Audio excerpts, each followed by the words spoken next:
Mercedes can learn from Alpine to fix problem affecting Lewis Hamilton and George Russell. Alpine chief engineer Alan Perminer has revealed that his team have found a solution to the porpoising issue that has been experienced by the vast majority of the Formula One grid over the course of pre-season testing. The likes of Lewis Hamilton and George Russell at Mercedes have struggled to get to grips with the problem, which is a byproduct of the ground effect that generates a significant percentage of downforce on the new 2022 cars. Porpoising, which results in cars bouncing up and down on long straights, has returned to F1 after a 40-year absence due to the all-new technical regulations in place for the upcoming season. Mercedes were forced to deal with the problem during this week's three-day test in Bahrain after failing to make any significant progress with regards to a solution after last month's shakedown in Barcelona. The Silver Arrows are seemingly behind the likes of Ferrari and Red Bull in terms of outright performance at this stage and will be desperate to put things right ahead of next weekend's season-opening Bahrain Grand Prix.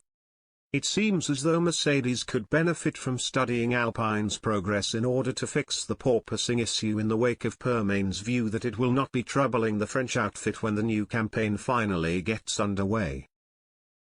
On Saturday, we started to make progress with a setup that allows us to turn porpoising on and off whenever we want, he told us.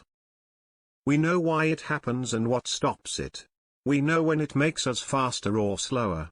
If you look at other cars, Ferrari still keeps it in some circumstances.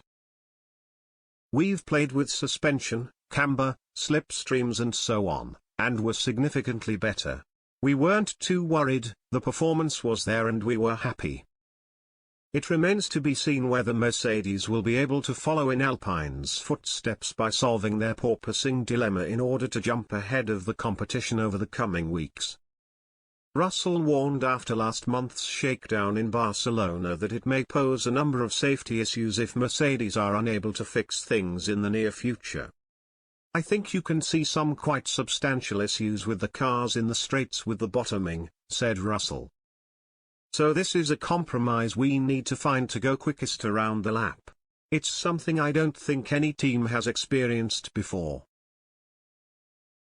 We're seeing some interesting things out there. From what I've seen of other teams in particular, it would be a safety concern, so that does need to be sorted one way or another. But there's a lot of intelligent people up and down this grid, and I'm sure everyone will get on top of it sooner rather than later. Meanwhile, Hamilton recently insisted that Mercedes are still lagging behind in their efforts to deal with the porpoising issue when compared to their Constructors' Championship rivals. We're just working through lots of different scenarios, trying to work out how to hold on to the downforce and not have it bouncing as it was in the last test, he said in Bahrain earlier this week. I think everyone's probably in a similar boat. Some have managed to get around it in a better way. But it's difficult out there. It's bumpy, it's slippery, it's sandy. In the morning it's way too hot and in the afternoon it's gusty.